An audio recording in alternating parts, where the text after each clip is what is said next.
Bonjour, dans cette vidéo, nous allons aborder la reconversion professionnelle dans les secteurs du sanitaire et du médico-social qui sont largement plébiscités.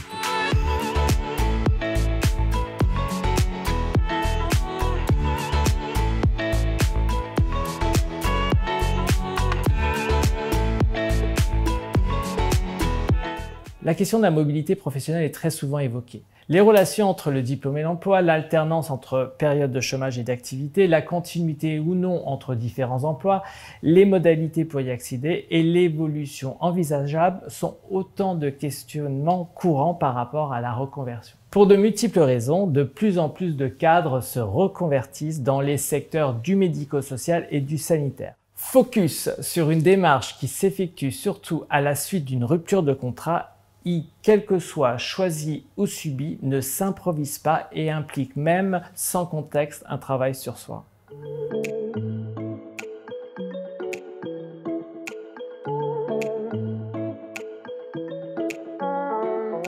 Le phénomène d'une reconversion professionnelle s'est aujourd'hui banalisé et est même parfois encouragé si l'on en croit le nombre de professionnels sautant le pas chaque année. L'idée de changer de métier plusieurs fois au cours de sa vie professionnelle est devenue une quasi-évidence pour la jeune génération d'actifs. Elle répond pour une majorité à un choix personnel volontaire, mais peut aussi s'avérer à un passage obligé en cas de chômage ou de risque de perte d'emploi.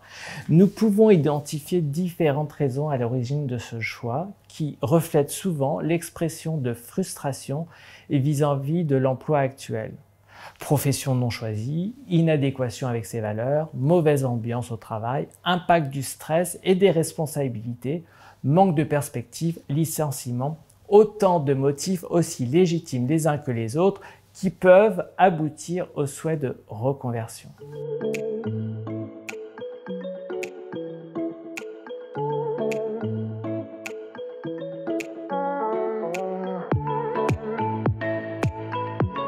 Dans un contexte, les secteurs du sanitaire et du médico-social semblent tirer leur épingle du jeu du fait d'un large éventail d'opportunités de poste conjuguées à d'autres critères tels que le sens donné au travail, le travail au plus près de l'humain, une meilleure conciliation entre vie professionnelle et vie privée. Il s'agit ainsi d'un vrai choix d'évolution sectorielle.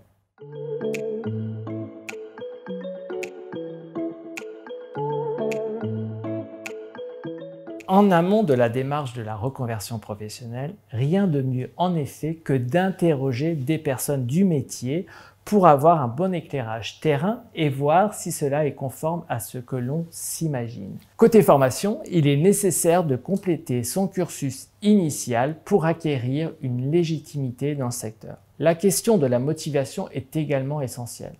Le secteur de la santé est particulièrement complexe du fait de sa réglementation, des contraintes sécuritaires et financières.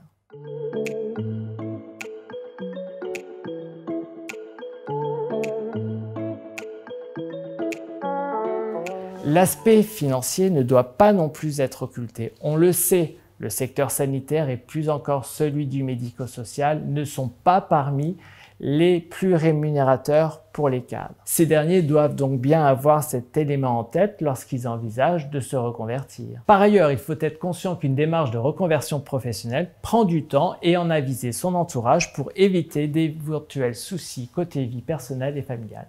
On ne compte pas ses heures, du moins les premiers mois qui suivent la prise de poste, car il faut s'approprier un nouveau métier et combler ses lacunes. Outre certains aspects dont la perte de revenus, la crainte de s'être trompé ou encore le fait de ne pas être compris par son entourage ne doivent pas être occultés.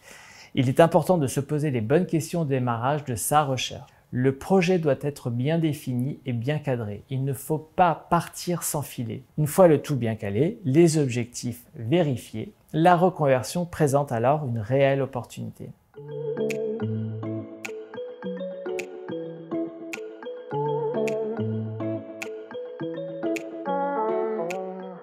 Pour rejoindre le secteur du sanitaire ou celui du médico-social, une formation diplômante de niveau 1 étayée par des stages dans des établissements est requise.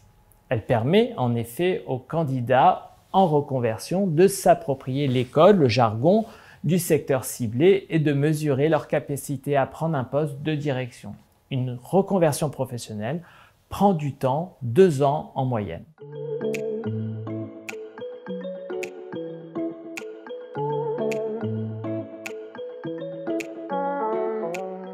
On ne va pas se le cacher, les recruteurs ont tendance à faire preuve d'une certaine frilosité. En effet, ils attendent surtout de la part des candidats qu'ils justifient leur choix de reconversion.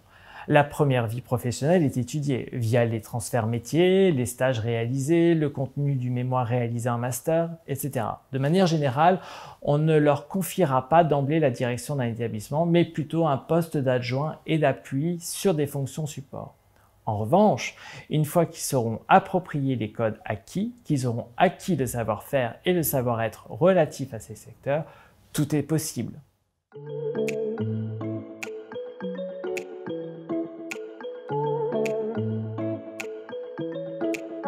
Notre cabinet est exclusivement orienté vers le recrutement, la chasse de tête et le coaching des cadres dirigeants, cadres intermédiaires des métiers dédiés au secteur de la santé.